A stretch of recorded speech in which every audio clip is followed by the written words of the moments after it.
Hello students, M के Gandhi coaching classes के YouTube channel पर आपका हार्दिक स्वागत और अभिनंदन है। तो मैंने आप लोगों को पहला मॉडल करा दिया था। आज हम देखते हैं अपने यूट्यूब चैनल पर दूसरा मॉडल। सारे क्वेश्चन देखते हैं, कोई भी ऐसा क्वेश्चन नहीं है जो मेरे रेंज से बाहर है। देखते हैं यहाँ सब सारे क्वेश्चनों को। तो देखो, सबसे पहला प्रश्न है हमारा सेक्शन ए का, जो हमारा 32 नंबर का है। इसको अपन हल करते हैं सबसे पहले। तो सबसे पहला क्वेश्चन है हमारा, सोवियत संघ के विघटन के लिए किस नेता को जिम्मेदार माना जाता है। तो देखो, मैंने आपको बहुत अच्छी तरह पढ़ाया था सोवियत संघ का विघटन। तो सोवियत संघ के विघटन के लिए सबसे अंतिम रूप से जिस नेता को माना जाता है वो है हमारा कौन, मिखाइल गोर्बाचेव। अंतिम कौन है, मिखाइल गोर्बाचेव, क्योंकि मिखाइल गोर्बाचेव के बाद पूरी तरह सोवियत संघ क्या हुआ, विघटन हो गया था। उसके बाद दूसरा क्वेश्चन हमारा, दक्षिण पूर्वी एशियाई राष्ट्रों का संगठन क्या कहलाता है। तो दक्षिण पूर्वी एशियाई राष्ट्रों का संगठन कहलाता है आसियान। क्या कहलाता है, आसियान। क्लियर है। इसके बाद नेक्स्ट हमारा तीसरा क्वेश्चन है, साप्टा संबंधित है। साप्टा संबंधित है, तो साप्टा किससे संबंधित है, साप्टा है अपना, साप्टा किससे संबंधित है, साख से संबंधित है। इसके बाद नेक्स्ट क्वेश्चन हमारा, निम्नलिखित में से कौन सा तथ्य सुरक्षा परिषद में भारत की स्थायी सदस्यता के प्रस्ताव को ज्यादा वजनदार बनाता है। देखिए, निम्न में से कौन सा तथ्य सुरक्षा परिषद में भारत की स्थायी सदस्यता के प्रस्ताव को ज्यादा वजनदार बनाता है। तो इसका सही ऑप्शन होगा हमारा लास्ट द, भारत की बढ़ती हुई आर्थिक ताकत और स्थिर राजनीतिक व्यवस्था। क्लियर दोस्तों। इसके बाद नेक्स्ट क्वेश्चन है हमारा पांचवा क्वेश्चन है हमारा, भारत ने पहला परमाणु परीक्षण कब किया था। तो भारत ने अपना पहला परमाणु परीक्षण कब किया था, बहुत अच्छी तरह से मैंने आपको पढ़ाया था। तो भारत ने अपना पहला परमाणु परीक्षण 1974 में पोखरण जैसलमेर में किया था। तो इसका सही आंसर क्या हुआ, 1974। नेक्स्ट क्वेश्चन है हमारा, वैश्विक संपदा या मानवता की साझी विरासत में क्या शामिल नहीं है। तो बहुत अच्छी तरह मैं आपको ये पढ़ाया था, क्या शामिल नहीं है, सड़क मार्ग शामिल नहीं है। नेक्स्ट क्वेश्चन है हमारा, भारत में नई आर्थिक नीति कब शुरू हुई थी। तो मैंने आपको बताया था, भारत के अंदर जैसे ही सोवियत संघ का विघटन हुआ था, तो सोवियत संघ के विघटन के होने के जस्ट बाद ही हमको क्या है, अपनी आर्थिक नीतियों में परिवर्तन लाना पड़ा। और हमने नई आर्थिक नीति को फिर कब अपनाया था, 1991 में। कब अपनाया था, 1991 में, क्योंकि सोवियत संघ का विघटन कब हुआ था, 1991 में।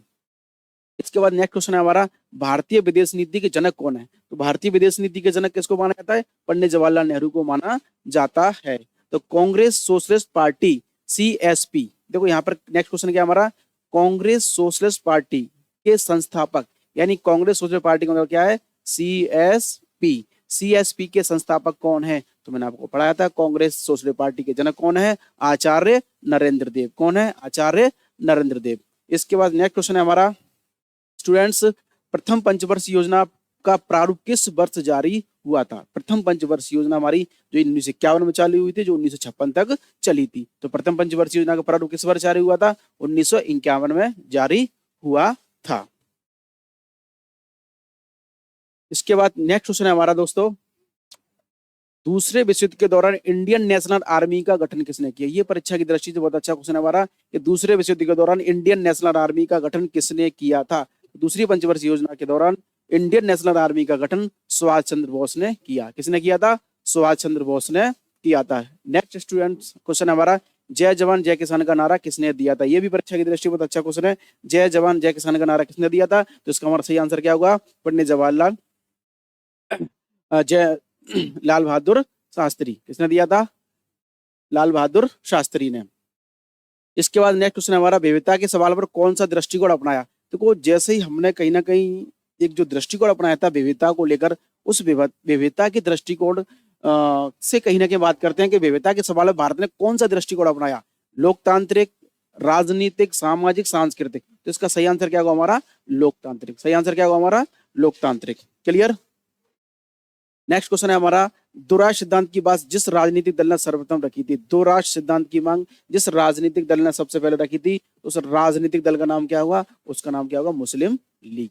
तो स्टूडेंट्स, सेक्शन ए का जो हमारा पहला क्वेश्चन है, जिसके अंदर हमारे टोटल कितने क्वेश्चन आने वाले हैं, 15 क्वेश्चन आने वाले हैं। 15 क्वेश्चन हमारे क्या हो चुके हैं, समाप्त हो चुके हैं। अब हमारा जो दूसरा क्वेश्चन होगा, वो मैंने आपको बताया था अच्छी तरीके से, वो दूसरा क्वेश्चन हमारा होगा फिल इन द ब्लैंक्स, यानी रिक्त स्थानों की पूर्ति कीजिए। अब हम देखते हैं यहाँ पर रिक्त स्थानों की पूर्ति, इसमें तुम्हारे टोटल कितने क्वेश्चन आएंगे, 7 क्वेश्चन आएंगे। और 7 क्वेश्चनों को देखते हैं, ऐसा कोई क्वेश्चन तो नहीं है जो कहीं ना कहीं आपको ऐसा लगे जिसमें आपको दिक्कत आ रही हो। देख लेते हैं फटाफट हमारे 7 क्वेश्चन क्या कह रहे हैं, रिक्त स्थानों की पूर्ति कीजिए। तो सबसे पहला क्वेश्चन यहाँ दे रखा है, के दशक में भारत तथा पाकिस्तान ने परमाणु हथियार और ऐसे हथियारों को एक दूसरे पर दागने की क्षमता वाले मिसाइल हासिल कर ली।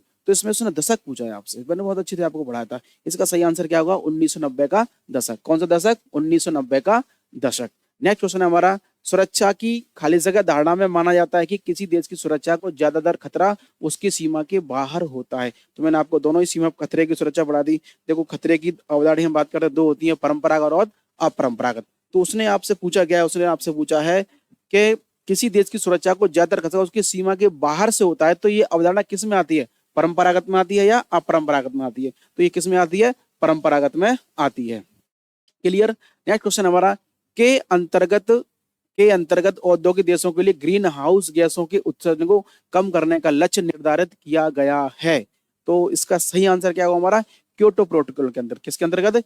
क्योटो प्रोटोकॉल, यानी क्योटो प्रोटोकॉल के अंतर्गत औद्योगिक देशों के लिए ग्रीन हाउस गैसों के उत्सर्जन को कम करने का लक्ष्य निर्धारित किया गया है। नेक्स्ट हम बात करते हैं, नेक्स्ट क्वेश्चन हमारा, से उन लोगों की तरफ संकेत किया जाता है जो गरीबी और पिछड़े सामाजिक समूह की तरफदारी करते हैं। तो मैंने आपको बहुत अच्छी तरह पढ़ाया था। देखो दो होते हैं, एक तो वामपंथी लोग और एक दक्षिणापंथी लोग। तो उसने पूछा क्या है आपसे कि जो लोग गरीब और पिछड़े की सहायता करते हैं या उनकी हिमायत करते हैं, तो वो कौन से होते हैं? वामपंथी होते हैं या दक्षिणापंथी होते हैं? तो इसका सही आंसर क्या होगा? फिर वामपंथी होगा। वो क्या होगा? इसका आंसर वामपंथी होगा। ठीक है। तो सी नटराजन अन्नादुरई ने 1949 में खाली जगह का बतौर राजनीतिक पार्टी का गठन किया। तो देखो मैंने आपको बताया था, सी नटराजन अन्नादुरई ने यानी 1949 में कौन सी पार्टी गठन किया था? डीएमके। किसका गठन किया था? डीएमके, जिसकी फुल फॉर्म क्या होती है? Dravida Munnetra Kazhagam. Dravida Munnetra Kazhagam. Clear. Next question हमारा, सिखों की राजनीतिक शाखा के रूप में 1920 के दशक में खाली जगह दल का गठन किया गया। तो सिखों की राजनीतिक शाखा के रूप में 1920 में किस दल का गठन किया था? उस दल का नाम क्या है? अकाली दल। क्या नाम है उसका? अकाली दल का गठन किया गया था। देखिए स्टूडेंट्स, उसके बाद लास्ट क्वेश्चन हमारा फिल इन द ब्लैंक्स का क्वेश्चन नंबर 7 कि पाकिस्तान और बांग्लादेश में लोकतांत्रिक और खाली जगह दोनों तरह के नेताओं का शासन रहा है। बहुत अच्छी तरह मैं आपको पढ़ाया था, पूरी व्यवस्था पढ़ाई थी। पाकिस्तान में किस प्रकार का शासन रहता है? तो पाकिस्तान में सैनिक शासन और लोकतंत्र रहते हैं। भारत में हमारा शुरू से लेकर तो लोकतंत्र है। श्रीलंका में लोकतंत्र और जातीय संघर्ष मैंने आपको पढ़ाया था। ठीक है ना। बांग्लादेश में लोकतंत्र के साथ साथ सैनिक शासन दोनों चीज रहती हैं। तो उसने पूछा क्या है आपसे? उसने आपसे पूछा है यहाँ पर,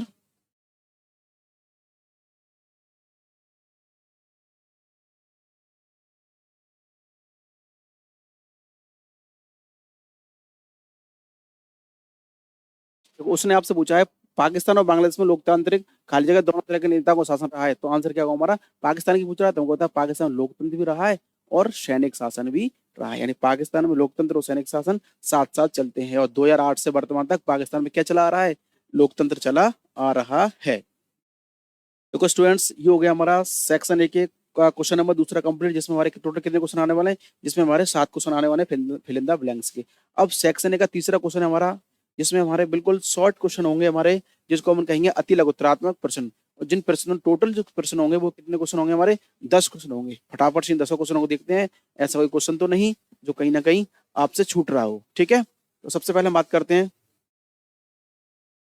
पहला क्वेश्चन हमारा, सोवियत संघ के नेतृत्व में बने पूर्वी यूरोप के देशों के सैनिक गठबंधन का नाम बताइए।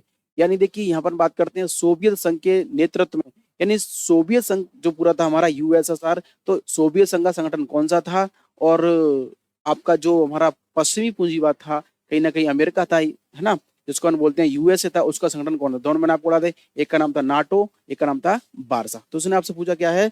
इसने आपसे पूछा है कि सोवियत संघ के नेतृत्व में बने पूर्वी यूरोप के देशों के सैन्य गठबंधन का नाम बताइए। तो ये हमारा आंसर क्या होगा? वार्सा। इसमें मैंने लिख नहीं पाया था, इसका आंसर क्या होगा अपना? Warsaw Pact. क्या होगा? वार्सा पैक्ट ना, या मैं कहूं वार्सा संगठन। कौन सा संगठन? वार्सा संगठन। ठीक है दोस्तों, क्लियर। नेक्स्ट हम बात करते हैं, नेक्स्ट क्वेश्चन हमारा, दक्षिण एशियाई देशों द्वारा बहुस्तरीय साधनों से आपस में सहयोग के लिए उठाया गया कदम कौन सा है? तो देखो ये मैंने आपको पढ़ाया था, दक्षिण एशिया के जो देश हैं, दक्षिण एशिया के देशों ने आपस में मिलकर कौन से संगठन का निर्माण किया था जिसने कहीं ना कहीं आपसी सहयोग को बढ़ावा दिया था? तो उसके हमारे इसका आंसर क्या हुआ? डचेस, यानी डचेसिया सार्क की स्थापना करना। डचेसिया सार्क की स्थापना करना। क्लियर।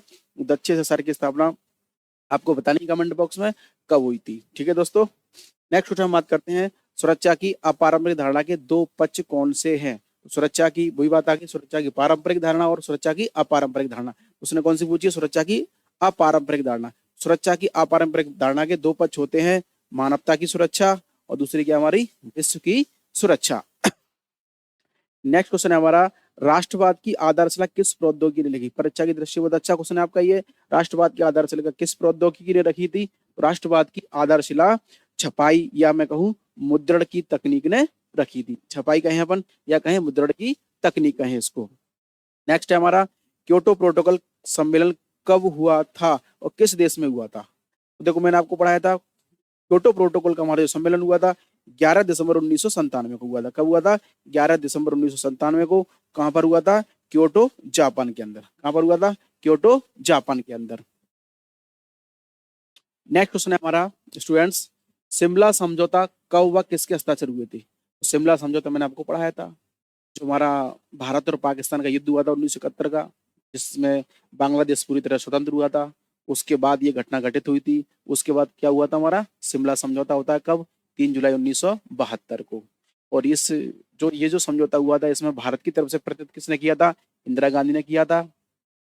और पाकिस्तान की तरफ से प्रतिनिधित्व किया था जुल्फिकार अली भुट्टो ने। किसने किया था? जुल्फिकार अली भुट्टो ने। ठीक है, नेक्स्ट क्वेश्चन है हमारा, स्वतंत्र भारत के समय विकास के कौन से दो मॉडल थे? देखो जैसे ही हम आजाद हुए, आजाद होने के बाद हमारे सामने बड़ी समस्या आई थी कि हम किस विकास मॉडल को अपनाएं, हम पूंजीवाद को अपनाएं या साम्यवाद को अपनाएं। लेकिन हमने कौन सा अपनाया था? मिश्रित अर्थव्यवस्था को अपनाया था। तो क्वेश्चन वो ये से कर रहा है आपसे कि स्वतंत्र भारत के समय विकास के कौन कौन से दो मॉडल थे? तो हमारे साथ दो मॉडल थे, एक तो था पूंजीवादी मॉडल और दूसरा क्या था? हमारा Samajwadi model. Clear. Next question बनता है हमारा यहाँ पर, नेक्स्ट क्वेश्चन है हमारा, जवाहरलाल नेहरू का उत्तराधिकारी कौन था? जवाहरलाल नेहरू का उत्तराधिकारी कौन बना? तो देखो यहाँ पर ये है कि जैसे ही पंडित जवाहरलाल नेहरू की क्या हो जाती है? मृत्यु हो जाती है। उनकी मृत्यु के बाद इस देश का कांग्रेस पार्टी की तरफ से उत्तराधिकारी पीएम के रूप में कौन बना था? तो बिना किसी कंट्रोवर्सी के यहाँ पर उत्तराधिकारी के रूप में किसको चुना गया था? लाल बहादुर शास्त्री जी को। किसको चुना गया था? लाल बहादुर शास्त्री जी को। ठीक है, नेक्स्ट क्वेश्चन हमारा, भारतीय भूभाग में किस क्षेत्र को 7 बहनों का भाग कहा जाता है? 7 बहनों का भाग किस क्षेत्र को कहा जाता है? क्वेश्चन बहुत अच्छा है आपका ये भी। पूर्वोत्तर क्षेत्र के 7 राज्यों को क्या कहा जाता है? 7 बहनों का भाग या 7 सिस्टर के नाम से जाना जाता है। तो आंसर क्या होगा हमारा? पूर्वोत्तर क्षेत्र के 7 राज्यों को। किसको? पूर्वोत्तर क्षेत्र के 7 राज्यों को। नेक्स्ट क्वेश्चन है हमारा, 2004 के लोकसभा चुनाव में किस गठबंधन की सरकार बनी? यानी 2004 का जो लोकसभा चुनाव हुआ था, इस लोकसभा के चुनाव में किस गठबंधन की सरकार बनी थी? यानी 2004 के लोकसभा चुनाव में किस गठबंधन की सरकार बनी थी? तो मैंने आपको अच्छी तरह से पढ़ाया था। देखिए यहाँ हम बात करते हैं 2004 के जो लोकसभा चुनाव हुआ था, इस चुनाव में अपनी यानी संयुक्त प्रगतिशील गठबंधन, इसका नाम क्या है? संयुक्त प्रगतिशील गठबंधन, शॉर्ट में इसको बोलेंगे सप्रंग, और इंग्लिश में हम बोलेंगे शॉर्ट में यूपीए, यूनाइटेड प्रोग्रेसिव अलायंस। ठीक है, आगे हम बात करते हैं। देखो दोस्तों, हमारा सेक्शन ये पूरा कंप्लीट हो चुका है। फर्स्ट में आपके 15 क्वेश्चन थे, सेकंड में आपके 7 क्वेश्चन थे, और यहाँ अपने 10 क्वेश्चन है। इन टोटल को मिलाकर 32 नंबर का मैटर हमारा सेक्शन ए का बिल्कुल कंप्लीट हो चुका है। अब हम बात करते हैं सेक्शन बी की। किसकी? Section B. तो मैंने आपको दोस्तों बताया, देखो हमारा जो 12th क्लास का पॉलिटिकल साइंस का जो पेपर आने वाला है इस बार, जो सेक्शन बी होगा हमारा, सेक्शन बी टोटल कितने नंबर का होगा? 24 नंबर का होगा, जिसमें कितने क्वेश्चन होंगे? 12 क्वेश्चन होंगे, और 12 ही क्वेश्चन जो होंगे आपके 2-2 नंबर के होंगे। ठीक है, देखते हैं यहाँ पर अपन सेक्शन बी के सभी क्वेश्चनों को। ऐसा कोई क्वेश्चन तो नहीं है जो कहीं आपसे छूट रहा हो। ठीक है, देखिए सबसे पहले हम बात करते हैं, क्वेश्चन यहाँ दे रखा है आपका, क्षेत्रीय संगठनों को बनाने के क्या उद्देश्य है? किसको? क्षेत्रीय संगठनों को बनाने के उद्देश्य। ठीक है, तो क्या क्या उद्देश्य हो सकते हैं क्षेत्रीय संगठनों को बनाने के? देखिए सबसे पहला है अपने अपने क्षेत्रों में अधिक शांतिपूर्ण और सहकारी क्षेत्रीय व्यवस्था विकसित करना। यानी अपने अपने क्षेत्रों में अधिक क्या करना? शांतिपूर्ण और सहकारी क्षेत्रीय व्यवस्था विकसित करना। पहला उद्देश्य तो इसका ये है। नेक्स्ट देखिए दूसरा उद्देश्य क्या है? अपने अपने क्षेत्रों में चलने वाली ऐतिहासिक दुश्मनियों, क्या? अपनी ऐतिहासिक दुश्मनी और कमजोरियों का क्षेत्रीय स्तर पर क्या करना? समाधान ढूंढना। तो जो भी क्षेत्रीय संगठन होते हैं वो अपनी अपनी दुश्मनियों को क्या करते हैं? समाप्त करते हैं, और क्या अपनी कमजोरियों का क्षेत्रीय स्तर पर समाधान ढूंढते हैं। नेक्स्ट है, 2 पूछे हैं मैंने आपको यहाँ कितने लिखा दिए? 4 लिखा दिए, चारों आप देख लो। ठीक है, अपने अपने क्षेत्र के देशों की अर्थव्यवस्था का समूह बनाने की दिशा में क्या करना? काम करना। तो अपने अपने क्षेत्र की जो भी अर्थव्यवस्थाएं, इन अर्थव्यवस्थाओं का समूह बनाने की दिशा में क्या करना? काम करना। क्लियर। नेक्स्ट हमारा, बाहरी हस्तक्षेप का डटकर मुकाबला करना। जो बाहरी हस्तक्षेप है उसका क्या करना है, डटकर मुकाबला करना, यानी बाहरी हस्तक्षेप का डटकर मुकाबला करना। ठीक है दोस्तों, तो ये हो गया हमारा क्वेश्चन नंबर चौथा कंप्लीट। पांचवा क्वेश्चन हमारा, दक्षिण एशिया में द्विपक्षीय संबंधों को बाहरी शक्तियां कैसे प्रभावित करती हैं। देखो यहाँ ये क्वेश्चन परीक्षा की दृष्टि से आपको बहुत अच्छा है कि देखो दक्षिण एशिया में द्विपक्षीय संबंधों को बाहरी शक्तियां कैसे प्रभावित करती हैं। तो इसका कहने का मतलब ये कि जो हमारा दक्षिण एशिया का जो क्षेत्र है, तो दक्षिण एशिया में खासकर मेन जो बाहरी शक्तियां हैं वो कौन कौन सी हैं, जो हमारे क्षेत्र हमारी जो दक्षिण एशिया की राजनीति को प्रभावित करती है, उनमें सबसे पहला नाम आता है अमेरिका का, और हालांकि दो ही हैं, चीन और अमेरिका। अब ये कैसे फायदा उठाती हैं, तो जाहिर सी बात ये हुई कि जब अपने ही क्षेत्र के देशों में आपस में दुश्मनियां बढ़ेंगी तो बाहर का मजा लेगा, और ऐसा होता भी है। घर की लड़ाई होती है तो बाहर के क्या लेते हैं, मजा लेते हैं। वही कहानी यहाँ पर देखिए, पहला पॉइंट है यहाँ पर कि चीन की रणनीतिक साझेदारी पाकिस्तान के साथ है। चीन की किसके साथ है, पाकिस्तान के साथ है। तो भारत चीन संबंधों में क्या ये बड़ी कठिनाई है, यानी चीन की रणनीतिक साझेदारी किसके साथ है, पाकिस्तान के साथ है, जो भारत और चीन के संबंधों में एक बड़ी कठिनाई है। क्लियर। दूसरा है हमारा, शीत युद्ध के बाद अमेरिका ने भारत व पाकिस्तान दोनों देशों से अपने संबंध अच्छे किए हैं, जो दो देशों के बीच मध्यस्थता की भूमिका को निभाता है।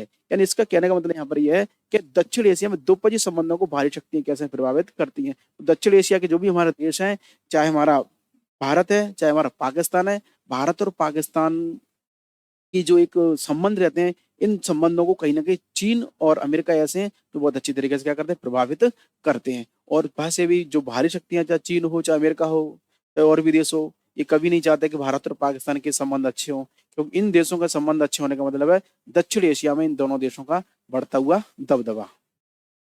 इसके बाद नेक्स्ट क्वेश्चन हमारा क्वेश्चन नंबर 6, भारत की संयुक्त राष्ट्र की सुरक्षा परिषद की स्थायी सदस्यता के समर्थन में दो तर्क दीजिए। देखो बहुत अच्छा क्वेश्चन ये भी कि भारत की संयुक्त राष्ट्र की सुरक्षा परिषद की स्थायी सदस्यता के समर्थन में दो तर्क दीजिए।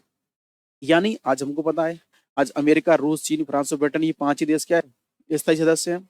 हम आज भी दर दर की ठोकर खा रहे हैं, भारत की स्थायी सुरक्षा के लिए हमको नहीं है, लेकिन हमको एक बताना है यहाँ पर कि ऐसे कोई दो तर्क हमको बताने हैं। मैंने यहाँ चार लिख दिए हालांकि, कि ऐसा लगे कि हाँ यार हम भी अवेलेबल हैं इस सुरक्षा परिषद की स्थायी सदस्यता के लिए।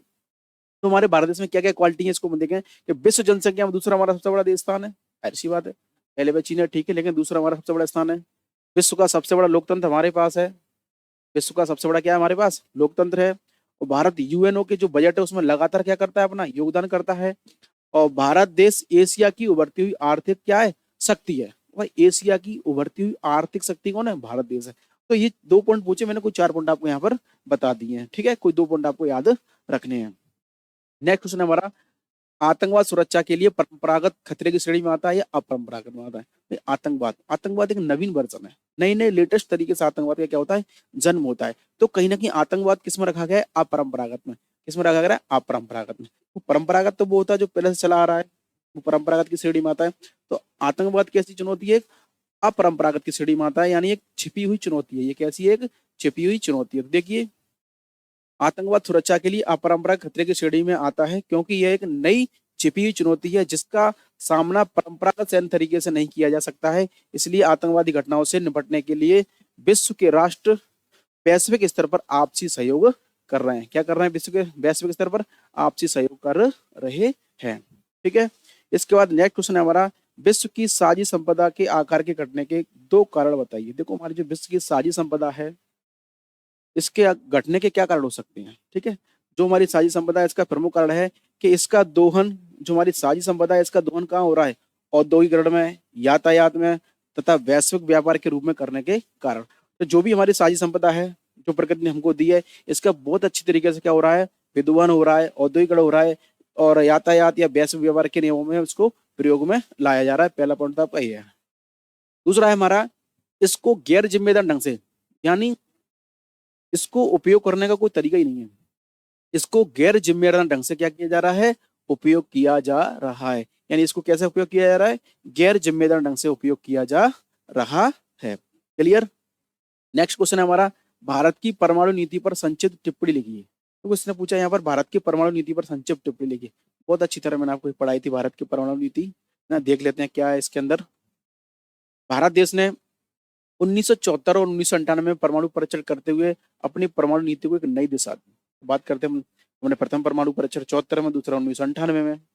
दोनों ही पोखरण जैसलमेर में हुए थे हमारे, ठीक है।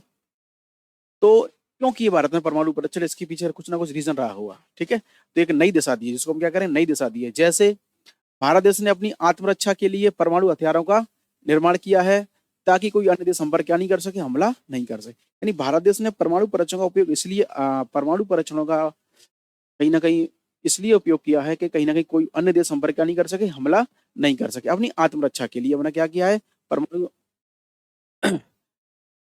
परीक्षण किया है। दूसरा है हमारा, भारत ने परमाणु हथियारों का युद्ध से पहले युद्ध में पहले प्रयोग न करने की घोषणा कर रखी है। ये भी यकीन बात है कि हमने एज ए स्टार्टिंग, चाहे हमारा देखो 62 का युद्ध हो, चाहे हमारा 65 का युद्ध हो, चाहे हमारा 71 का युद्ध हो, चाहे हमारा 1999 का युद्ध हो, हमने किसी भी युद्ध में पहले से क्या है, पहल नहीं की है। और जिसने हमसे पहल किया फिर उससे फिर हमने छोड़ा भी नहीं, उससे हमने युद्ध किया है। देखो युद्ध में जब दो मैदान में दो युद्ध होते हैं, हार जीत तो लगी होती है, ठीक है, ये चीज। तो भारत ने यहाँ ये कहना चाह रहा है कि भारत ने अपनी परमाणु नीति में किस बात को मान रखा है, तो यानी क्लियर क्या रखा है कि भारत ने परमाणु हथियारों का युद्ध में पहले प्रयोग न करने की घोषणा कर रखी है। इसका मतलब यह है कि भारत देश पहले अपने परमाणु हथियारों का प्रयोग नहीं करेगा, और यदि कोई और दूसरा देश भारत पर परमाणु हथियारों का प्रयोग करता है तो भारत भी अपने परमाणु हथियारों का प्रयोग करने से पीछे नहीं हटेगा। क्लियर, ये है इसका हमारा आंसर। नेक्स्ट क्वेश्चन है हमारा, निम्नलिखित का मेल करें।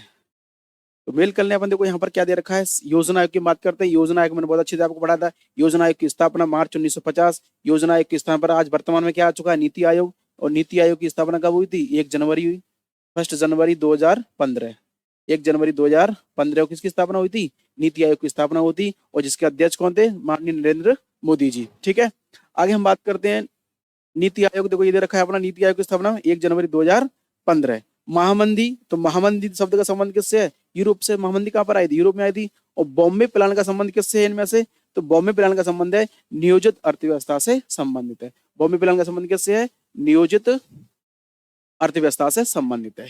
इसके बाद स्टूडेंट नेक्स्ट क्वेश्चन है हमारा, क्वेश्चन नंबर 11। पांचवी लोकसभा के चुनाव में कांग्रेस की जीत के 2 कारण बताइए। देखो पांचवी लोकसभा का जो चुनाव हुआ था, इसमें कहीं ना कहीं जो इंदिरा गांधी का एक जो कंसेप्ट रहा, कहीं ना कहीं कई रीजन है, कई कारण है यहाँ पर। पांचवी लोकसभा चुनाव हुई जीत के, तो उसने कोई 2 कारण पूछे, मैंने यहाँ पे कितने कारण बताए, 4 कारण आपको बताए। देखो ध्यान से कौन कौन से हैं हमारे। इंदिरा गांधी का चमत्कार, सबसे पहले आपको लिख के आना है यहाँ पर, इंदिरा गांधी का चमत्कारिक नेतृत्व का होना, ठीक है। नेक्स्ट है हमारा, इंदिरा इंदिरा द्वारा प्रगतिशील कार्यक्रमों कार्यक्रमों की घोषणा करना। बहुत ऐसे प्रगतिशील कार्यक्रम किए थे, इंदिरा गांधी ने घोषणा की थी, जिन पर उसने काम भी किया था। इसके बाद अब कुशल एवं साहसिक चुनावी रणनीति, कुशल एवं साहसिक चुनावी रणनीति क्या करना, तैयार करना। इसके बाद भूमि सुधार कानूनों का क्रियान्वयन करना, भूमि सुधार कानूनों का क्या करना, क्रियान्वयन करना, यानी भूमि सुधार कानूनों का क्रियान्वयन करना। क्लियर, तो कोई 2 आपको याद रखनी है इसमें से, बहुत अच्छा क्वेश्चन है ये भी, ठीक है। नेक्स्ट है, कांग्रेस और जनता पार्टी में किन कारणों से टूट पैदा हुई। देखो कह रहा है वो कांग्रेस और जनता पार्टी में किन कारणों से टूट पैदा हुई। अभी यहाँ इसका जो आंसर हमको देना है, जनता पार्टी के हिसाब से देना है। हालांकि कांग्रेस का देखो कई 67 की हम बात करते हैं, 67 के चुनाव में ही मतभेद हुए थे, तब उसके बाद 69 में टूटी थी, है ना, जो राष्ट्रपति का चुनाव हुआ था। लेकिन इसका आंसर हमको यहाँ देना है, किसको ध्यान में रखते हुए, जनता पार्टी को ध्यान में रखते हुए, ठीक है। तो इसका आंसर क्या हुआ, 1977 के चुनाव में कांग्रेस की हार का कारण क्या रहा। तो 1977 के चुनाव में कांग्रेस के कार्यकाल की बात करते हैं, इंदिरा सरकार द्वारा आपातकाल के दौरान की गई जातियां। तो देखो 25 जून 1975 को इंदिरा गांधी ने जो आपातकाल लगाया था, देश के अंदर इमरजेंसी लगाई थी, तो इस इमरजेंसी से कहीं ना कहीं देश के लोगों को कई तरह की जातियां सहना पड़ी थी। यानी उत्तर भारत के लोग इससे बहुत ज्यादा क्या हुए थे, प्रभावित हुए थे। यानी उत्तर भारत के लोगों की जबरदस्ती क्या कराई गई थी, नशबंदी कराई गई थी। और भी तमाम तरह के बिंदु थे, लेकिन हमको यहाँ बताना है कि कांग्रेस और जनता पार्टी टूट के क्या कारण है। तो 1970 के चुनाव में कांग्रेस की हार का प्रमुख कारण क्या रहा, कि इंदिरा सरकार द्वारा आपातकाल के दौरान की गई जातियां जातियां यानी अत्याचार हार का कारण बनी, जिससे कांग्रेस नेताओं में निराशा के कारण फूट पैदा हुई, जो कांग्रेस के टूटने का क्या बनी, कारण बनी। तो ये कारण जो है ना 1970 के टाइम का बता रहा हूं मैं आपको, ठीक है। 19 से पहले तो 1969 में यानी सिंडी कैंट और इंदिरा में मतभेद हुए। उसके बाद राष्ट्रपति का चुनाव था, राष्ट्रपति के चुनाव में बहुत ज्यादा मतभेद बढ़ गया था, जिसको लेकर के कांग्रेस 2 भागों में टूट गई थी। इसके बाद कह रहा है वो जनता पार्टी, तो जैसे जनता पार्टी, अब भाई जनता पार्टी लगी थी बहुत पहले से ही। जनता पार्टी जिसकी स्थापना कब हुई थी, 1977 में ही। और जनता पार्टी के मेन लीडर कौन थे यहाँ पर, मोरारजी देसाई। कौन थे, मोरारजी देसाई। कौन थे, मोरारजी देसाई। तो जनता पार्टी में नेतृत्व और विचारधारा की क्या होती है, आपस में लड़ाई होती है, और नेतृत्व और विचारधारा की लड़ाई को लेकर आपस में फूट पैदा हुई, जो जनता पार्टी क्या बनी, टूट का कारण बनी। ठीक है स्टूडेंट्स, इसके बाद हम बात करते हैं नेक्स्ट क्वेश्चन। नेक्स्ट क्वेश्चन है हमारा, देखिए क्षेत्रवाद से क्या अभिप्राय है, क्षेत्रवाद। ठीक है, तो किसी भी देश का वह क्षेत्र जो औद्योगिक, सामाजिक, आर्थिक, धार्मिक, राजनीतिक आदि कारणों से अपने पृथक अस्तित्व के लिए जागृत है, वह यही क्या कहलाता है, क्षेत्रवाद कहलाता है। देखो कहना क्या वो क्या चाह रहा है यहाँ पर इस परिभाषा में, कि कोई भी देश है, किसी भी देश का वह क्षेत्र जो औद्योगिक, सामाजिक, आर्थिक, धार्मिक, राजनीतिक आदि कारणों से अपने को पृथक अस्तित्व के लिए जागृत है, तो यही क्षेत्रवाद कहलाता है। तो कोई भी क्षेत्र हो, कोई भी देश हो, कोई भी राज्य हो, यदि उसके जो अपने अधिकार है उनके प्रति वो जागृत है और इनकी यदि वो पूर्ति नहीं हो रही है, तो वहां कहीं ना कहीं क्या होती है, अलग राज्य की भी मांग हो जाती है, और ज्यादा लेवल पर बात पहुंचती है तो अलग देश की भी मांग हो जाती है। तो ये क्या हो गया हमारा क्षेत्रवाद। नेक्स्ट क्वेश्चन है हमारा, किस वर्ष भारतीय जनता पार्टी की स्थापना हुई और इसके प्रथम अध्यक्ष कौन थे।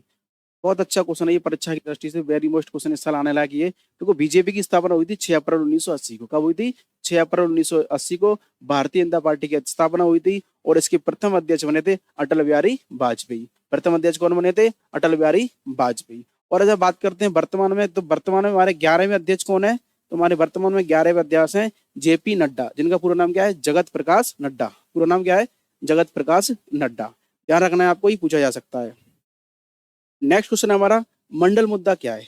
मंडल मुद्दा, ये भी क्वेश्चन परीक्षा की दृष्टि बहुत अच्छा है आपका, मोस्ट है। मंडल मुद्दा क्या है, तो देखो मैंने आपको बहुत अच्छी तरह पढ़ाया था, शॉर्ट लिया दिया, इसका आंसर दें कि जो ओबीसी वर्ग को 27% रिजर्वेशन दिया गया था, यानी आरक्षण दिया गया था। आरक्षण को लेकर जो समर्थक थे और विरोधी थे, इन दोनों में आपस में जो भी मतभेद हुआ, यही क्या कहलाया था, मंडल मुद्दा कहलाया था। देख लेते हैं परिभाषा क्या है इसकी।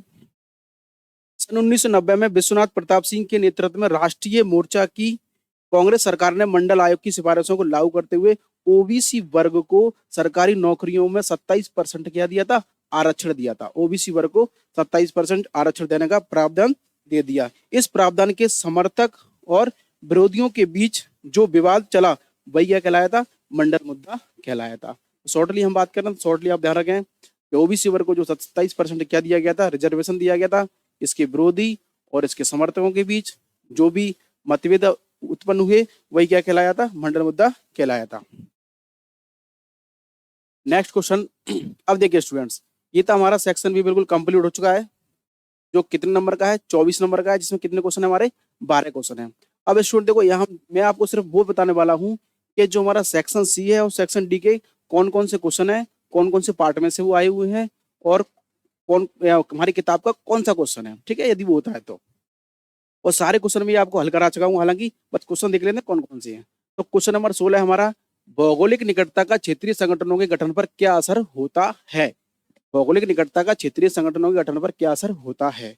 इसके अथवा में क्वेश्चन है हमारा, आसियान समुदाय के मुख्य स्तंभ और उनके देशों के बारे में बताइए। तो ये आसियान समुदाय वाला मोस्ट ज्यादा है, इसको आपको अच्छी तरह तैयार करना है। तो इसकी बात करते हैं, देखो दोनों ही क्वेश्चन हमारी, ये वाला 16वें क्वेश्चन का अथवा क्वेश्चन और ये दोनों ही क्वेश्चन हमारे जो खंड आ है, खंड आ का कौन सा अध्याय है, अध्याय 2। देखो यहाँ पर स्टूडेंट मैंने पहले भी बताया, तो A2 का मतलब होगा हमारा फर्स्ट किताब, जिसका नाम है हमारा समकालीन विश्व में राजनीति, और बी का मतलब होगा सेकंड बुक हमारी, जिसका नाम क्या है, स्वतंत्र भारत में राजनीति। तो हमारी जो फर्स्ट बुक है उसका सेकंड पार्ट में से ये क्वेश्चन आए हुए हैं, और बुक का क्वेश्चन नंबर 3 है हमारा, और ये बुक का क्वेश्चन नंबर 8वां है। तो बहुत अच्छी तरह मैंने आपको ये कराया था। अब वहां नोटबुक अपनी उठाएं और नोटबुक में से इनके आंसरों को हल करें। नेक्स्ट क्वेश्चन है हमारा, संयुक्त राष्ट्र संघ में सुधार का अर्थ है सुरक्षा परिषद के ढांचे में बदलाव, इस कथन का सत्यापन कीजिए। तो ये जो क्वेश्चन है आपका फर्स्ट बुक की, तो A4 लिखा हुआ है, इसका मतलब क्या है, फर्स्ट बुक के अध्याय 4 में से, और ये क्वेश्चन मैं आपको हल कराया था। किताब का कौन सा नंबर है, ये 12वें नंबर का क्वेश्चन है। क्लियर। इसके बाद हमारा सुरक्षा परिषद के क्या कार्य है, तो ये आपको अच्छे से तैयार करने हैं, ये भी अच्छा है, सुरक्षा परिषद के क्या कार्य हैं। तो मैंने बहुत अच्छी तरह आपको ये पढ़ाया था। ये भी क्वेश्चन हमारा क्या है, फर्स्ट बुक का अध्याय 4 का क्वेश्चन है, और बुक का कौन सा नंबर क्वेश्चन हमारा, ये 8वां क्वेश्चन है। क्लियर। इसके बाद स्टूडेंट्स हमारा क्वेश्चन नंबर 18 है, मतदान के किन्हीं 2 तरीकों का वर्णन कीजिए तथा प्रथम आम चुनाव को सफल बनाने के लिए चुनाव आयोग के कोई 2 कार्य बताइए। तो यहाँ उसने क्या पूछे, मतदान के कोई 2 तरीके आपसे पूछे। तो मैंने आपको पढ़ाए थे मतदान के बदलते तरीके 3 पढ़ाए थे। कितने पढ़ाए थे, 3 पढ़ाए थे। कोई 2 आपको बताने हैं, और उसके साथ साथ आपको क्या बताना, चुनाव आयोग के कार्य। तो ये क्वेश्चन आपका जो सेकंड जो बुक है हमारी स्वतंत्र भारत में राजनीति, इसके कौन से अध्याय से? अध्याय 2 से आपका। ये बहुत अच्छी तरह मैंने आपको पढ़ाया था, ठीक है, नोटबुक में देख लेना अपनी में। नेक्स्ट क्वेश्चन है इसमें अपना, श्यामा प्रसाद मुखर्जी के विषय पर संक्षिप्त जानकारी देते हुए भारतीय जनसंघ की 2 विचारधाराएं बताइए। तो मैंने आपको पढ़ाया था बहुत अच्छी तरह। अखिल भारतीय जनसंघ की स्थापना 1951 किसने की थी? श्यामा प्रसाद मुखर्जी ने। तो उनके बारे में आपको बतानी है। और जनसंघ की कोई 2 आपको विचारधाराएं बतानी है। तो बहुत अच्छी तरह ये क्वेश्चन मैं आपको पढ़ाता हूँ। ये आपकी सेकंड बुक का कौन सा क्वेश्चन है? सेकंड बुक जो है हमारी, सेकंड बुक का सेकंड पार्ट है, ठीक है स्टूडेंट्स। इसके बाद क्वेश्चन नंबर 19 हमारा, किन कारणों से वर्ष 1980 में मध्यावधि के चुनाव कराने पड़े? इसके अथवा में क्वेश्चन हमारा, 1975 में राष्ट्रीय आपातकाल की घोषणा करते हुए सरकार ने क्या क्या कारण बताए? इसका मतलब ये कि आखिरकार 1975 में सरकार ने राष्ट्रीय आपातकाल क्यों घोषित किया? सरकार की भी तो कुछ कारण होंगे, सरकार ने अपने क्या क्या कारण बताए। दोनों क्वेश्चनों को मैं बहुत अच्छी तरह हल करा चुका हूँ। ये जो क्वेश्चन आपको मिलेगा सेकंड बुक का अध्याय 6 का क्वेश्चन है ये, और बुक का क्वेश्चन नंबर कौन सा है आपका? चौथा क्वेश्चन है। और ये क्वेश्चन आपके बुक का कौन सेकंड बुक का अध्याय 6 का क्वेश्चन है, और बुक का कौन सा क्वेश्चन है आपका? 6वां क्वेश्चन है ये, ठीक है स्टूडेंट्स। तो ये हमारे सारे क्वेश्चन किसमें है? सेक्शन सी में। सेक्शन सी हमारे कितने नंबर का है? सेक्शन सी हमारा 12 नंबर का है, और प्रत्येक क्वेश्चन क्या नंबर का है? 3-3 नंबर के हैं। तो ये टोटल कितने नंबर का हो गया हमारा? 12 नंबर का हो गया। इसके बाद लास्ट में बात करते हैं सेक्शन डी की। तो सेक्शन डी हमारा, ये भी हमारा क्या नंबर का है? 12 नंबर का है। इसमें कितने क्वेश्चन है हमारे? 3 क्वेश्चन है, और प्रत्येक क्वेश्चन क्या नंबर का है? 4-4 नंबर के हैं। देख लेते हैं फटाफट, ऐसा कोई क्वेश्चन तो नहीं है जो आपको दिक्कत दे रहा हो। क्वेश्चन नंबर 20 है हमारा, भारत जैसे देशों के लिए सोवियत संघ के विघटन के क्या परिणाम बताइए? सोवियत संघ के विघटन, बहुत अच्छा क्वेश्चन है यहाँ पर। ये बहुत अच्छी तरह से मैंने आपको नोटबुक में हल कराया था। सोवियत संघ के विघटन के क्या परिणाम है? पहला ही पार्ट है आपकी फर्स्ट बुक का स्वतंत्र समकालीन विश्व राजनीति का, पहले ही पार्ट का ये क्वेश्चन है आपका। और बुक में मैंने आपको हल कराया था। बुक में क्वेश्चन नंबर 8 में आपको मिल जाएगा, देख लेना वहां पर आप। इसके अथवा में क्वेश्चन हमारा, शॉक थेरेपी क्या है? तो शॉक थेरेपी मैंने आपको अच्छी तरह पढ़ाई थी, आघात देकर उपचार करना। तो शॉक थेरेपी क्या है? क्या साम्यवाद से पूंजीवाद की तरफ संक्रमण का क्या ये सबसे बेहतर तरीका था? नहीं था। इससे सोवियत संघ यानी यूएसएसआर के देशों की और ज्यादा हालत खराब हो गई थी। तो मैंने बहुत अच्छी तरह ये पूरा हल कराया था, नोटबुक में देख लेना। ये भी आपका जो हमारी फर्स्ट बुक है, फर्स्ट बुक का पहला पार्ट है, और बुक में मैंने आपको कराया था क्वेश्चन नंबर 9 पे इसका आंसर है। इसके बाद हमारा 21वां क्वेश्चन है, वैश्वीकरण में प्रौद्योगिकी का क्या योगदान है? तो भाई बिना प्रौद्योगिकी के वैश्वीकरण कुछ भी नहीं है, ठीक है। तो वैश्वीकरण प्रौद्योगिकी का क्या योगदान है?